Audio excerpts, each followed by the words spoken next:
Hey everyone, and welcome to today's Explainer. Resilient Growth, the Butterfly-Vine Recovery. Today, we're taking a super fascinating look at the absolute resilience of the natural world. If you've ever stared at a struggling houseplant and just thought, well, all hope is completely lost, you're in the right place. We're actually diving into a real micro case study from May 26, 2026. It's written by an author named Ang from their series Notes on Gardening, specifically part 906. And what makes this so captivating is that it's a real boots-on-the-ground observation. It literally flips our standard gardening assumptions upside down. So let's just get right into the text and see what we can learn. Okay, let's dive into this. Starting with Dear Interweb instantly hooks us into this intimate, almost journal entry format, doesn't it? We aren't just reading dry data, we're getting a first-hand account from a dedicated gardener who has literally logged over 900 entries. And, that level of consistent observation means Ang has seen a lot of plants thrive and a lot of them fail. When someone with that much hands-on experience stops to document something that genuinely surprised them, well, we should definitely pay attention. It grounds everything we're talking about today in real-world practice, setting the perfect stage for the totally unexpected discovery they're about to share with us. Section 1. Upright versus vining plants.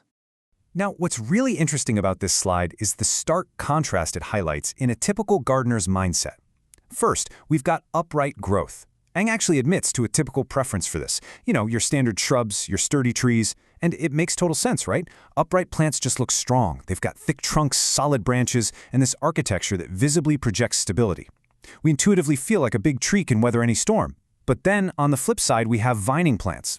Visually, vines can seem kind of delicate, chaotic, or even dependent, since they often need a trellis or something to climb. Yet, Ang's direct observation completely shatters that visual bias. The source material reveals that these vining plants have proven to be much, much hardier than their robust-looking, upright counterparts. It's just a beautiful reminder that in nature, flexibility and adaptability often absolutely trump sheer rigid strength.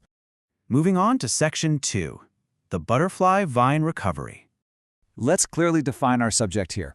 We're talking about the butterfly vine, scientifically known as mascagnia-macroptera.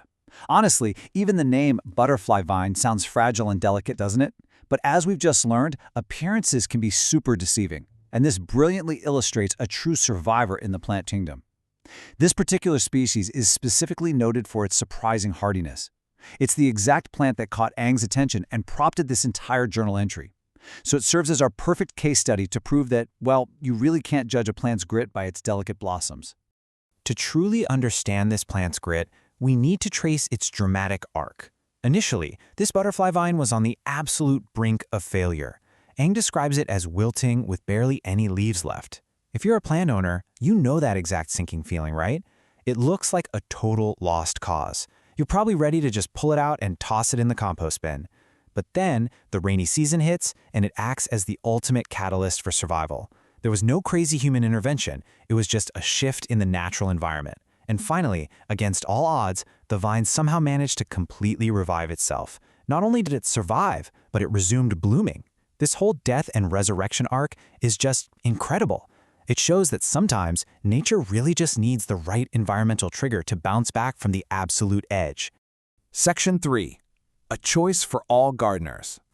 The crucial point here is that because there are several plant species exhibiting this kind of aggressive growth and deep resilience, vining plants are a uniquely suitable choice for gardeners of absolutely all experience levels and styles. Whether you have a notoriously black thumb and, forget to water your plants for weeks, or you're a seasoned horticulturist with a highly curated greenhouse, this applies to you. Ang explicitly concludes that the butterfly vine is definitely a good addition to any plant collection. Think of that built-in hardiness we just looked at as basically an insurance policy. It gives beginners a lot of grace when they inevitably make mistakes, and it gives the experts reliable, beautiful growth. Which brings us to Section 4, future steps and propagation. Let's move to Ang and see how this builds our understanding of best practices through Ang's precise, logical sequence. Step 1 requires serious restraint. Keep the plant exactly as it is. Don't panic. Don't suddenly over-fertilize it to celebrate its return. Just let it be. Step 2, observe its growth. Just watch how it responds to the environment now that it's finally healthy again. Step 3 requires even more patience. Wait until it starts getting longer. You literally have to let it build up its energy reserves. And finally, step 4, Evaluate whether to propagate or not.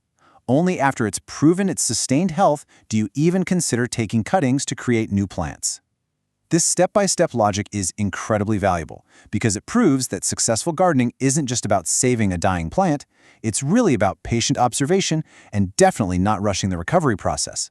And just like that, we reach the end of the journal entry. Till the next post, yours truly, Ang. It's such a remarkably warm and authentic sign-off to wrap up our core narrative today.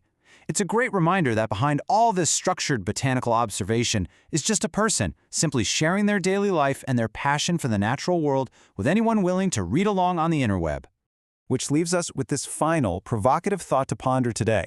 Look around your own home or maybe your own backyard. What seemingly lost plant in your collection might just need a little time and perhaps its own version of a rainy season to completely bounce back. Before you give up on that wilting shrub or that drooping vine, remember the butterfly vine. Remember the sheer resilience mapped out in our case study today. Sometimes the absolute most rewarding growth comes right after we think the story is over. Thank you so much for joining me on this explainer. Keep observing, keep learning, and I'll see you next time.